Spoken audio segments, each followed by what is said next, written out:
ഇന്ന് നമുക്ക് വഴുതനങ്ങ മെഴുക്കുപുരട്ടി തയ്യാറാക്കുന്നത് എങ്ങനെയാണെന്ന് നോക്കാം. ചോറിൻ്റെ കൂടെയും ചപ്പാത്തിയുടെ കൂടെ എല്ലാം കഴിക്കാൻ നല്ല ടേസ്റ്റാണ്. അപ്പോൾ നമുക്കിതെങ്ങനെയാണ് തയ്യാറാക്കുന്നത് നോക്കാം.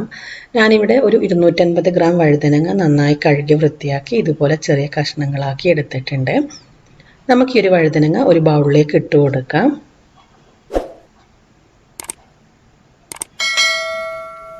ഇനി നമുക്കിതിലേക്ക് ആവശ്യത്തിന് ഉപ്പ് ചേർത്ത് കൊടുക്കാം. ഇതിലേക്ക് ചേർക്കേണ്ടത് 1/4 ടീസ്പൂൺ മഞ്ഞൾപ്പൊടിയാണ്. 1/4 ടീസ്പൂൺ മുളക് പൊടി കൂടി ചേർത്ത് നമുക്കിത് നന്നായിട്ടൊന്ന് കൈകൊണ്ട് മിക്സ് ചെയ്തെടുക്കാം. ഇപ്പോൾ ഞാനിവിടെ വഴുതനങ്ങ മുളക് പൊടിയും മഞ്ഞൾപ്പൊടിയിലും നന്നായിട്ട് മിക്സ് ചെയ്തെടുത്തിട്ടുണ്ട്. ഇനി നമുക്കിതെങ്ങനെയാണ് തയ്യാറാക്കുന്നത് നോക്കാം. ആദ്യം ഒരു ചട്ടി വെച്ച് ചട്ടി ചൂടായി വരുന്ന സമയത്ത് നമുക്കിതിലേക്ക് വെളിച്ചെണ്ണ ചേർത്ത് കൊടുക്കുക. ഞാനിവിടെ ഒരു 2 ടേബിൾ സ്പൂണോളം വെളിച്ചെണ്ണ ചേർക്കുന്നുണ്ട്. ഇപ്പോൾ എണ്ണ നന്നായി ചൂടായി വന്നിട്ടുണ്ട്. ചൂടായി വരുന്ന സമയത്ത് നമുക്കിതിലേക്ക് ആവശ്യത്തിന് കടുക് ചേർത്ത് കൊടുക്കാം. ഇപ്പോൾ കടുക് നന്നായി പൊട്ടി വന്നിട്ടുണ്ട്. ഇനി നമുക്കിതിലേക്ക് കുറച്ച് കറിവേപ്പില ചേർത്ത് കൊടുക്കാം. ഇതിലേക്ക് ചേർക്കുന്നത് വറ്റൽ മുളകാണ്. ഞാനിവിടെ 4 വറ്റൽ മുളക് എടുത്തിട്ടുണ്ട്. ചെറിയ മുളകായത് കൊണ്ടാണ് 4 എണ്ണം ചേർത്തിട്ടുള്ളത്. വലിയ മുളകാണെന്നുണ്ടെങ്കിൽ 2 എണ്ണം ചേർത്താൽ മതി. 3 പച്ചമുളക് നീളത്തിൽ അരിഞ്ഞത് കൂടി ഇതിലേക്ക് ചേർത്ത് കൊടുക്കാം. 2 അല്ലി വെളുത്തുള്ളി ചെറുതായി അരിഞ്ഞെടുത്തിട്ടുണ്ട്. ഇതുകൂടി നമുക്കിതിലേക്ക് ചേർത്ത് ഒന്ന് വഴറ്റിയെടുക്കാം. അപ്പോൾ ഇതെല്ലാം നന്നായി ഒന്ന് വഴറ്റിയതിന് ശേഷം നമുക്ക് സവാള ചേർത്ത് കൊടുക്കാം. ഞാനിവിടെ ഒരു സവാള ചെറിയ കഷ്ണങ്ങളാക്കി എടുത്തിട്ടുണ്ട്. ഇത് നമുക്കിതിലേക്ക് ഇട്ട് കൊടുക്കാം. ഈ സവാള ഇതിലിട്ടൊന്ന് വഴറ്റിയതിന് ശേഷം നമുക്കിതിലേക്ക് കുറച്ച് ഉപ്പ് ചേർത്ത് കൊടുക്കുക. ഉപ്പ് വളരെ കുറച്ച് ചേർത്താൽ മതി. നമ്മൾ വഴുതനങ്ങയിൽ ഉപ്പ് ചേർത്തിട്ടുണ്ട്.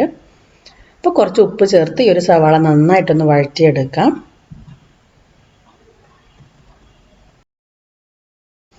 അപ്പോൾ ഈ സവാള ഒന്ന് വഴറ്റിയതിന് ശേഷം നമുക്കിതിലേക്ക് 1/4 ടീസ്പൂൺ മഞ്ഞൾപ്പൊടി ചേർത്ത് കൊടുക്കാം. അതേപോലെ 1/4 ടീസ്പൂൺ മുളക് പൊടി.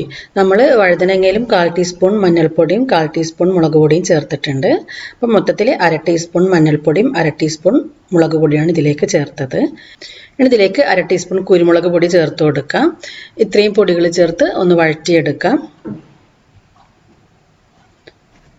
അപ്പോൾ ഈ ഒരു പൊടികളെല്ലാം ചേർത്ത് നന്നായിട്ടൊന്ന് വഴറ്റിയതിന് ശേഷം നമുക്കിതിലേക്ക് വഴുതനങ്ങ ചേർത്ത് കൊടുക്കാം.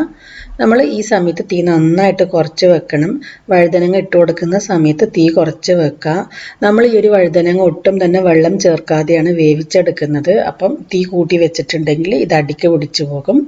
അപ്പോൾ മുഴുവൻ വഴുതനങ്ങയും ഇതിലിട്ട് നന്നായിട്ടൊന്ന് മിക്സ് ചെയ്തെടുക്കുക. അതിനുശേഷം നമുക്ക് അടച്ച് വെച്ച് വേവിച്ചെടുക്കാം.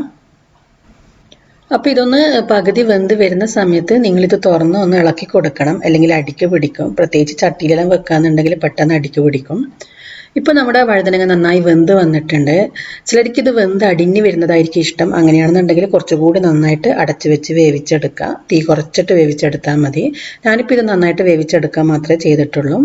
അപ്പോൾ നമ്മുടെ വഴുതനങ്ങ മെഴുക്കുപുരട്ടി ഇവിടെ റെഡി ആയിട്ടുണ്ട്. നിങ്ങളെല്ലാവരും ട്രൈ ചെയ്ത് നോക്കുക. നല്ല ടേസ്റ്റാണ്. ഈ ഒരു വീഡിയോ നിങ്ങൾക്ക് ഇഷ്ടമായെങ്കിൽ ലൈക്ക് ചെയ്യാനും ഷെയർ ചെയ്യാനൊന്നും മറക്കരുത്. ചാനൽ സബ്സ്ക്രൈബ് ചെയ്തിട്ടില്ലെങ്കിൽ സബ്സ്ക്രൈബ് ചെയ്യാനും മറക്കരുത്.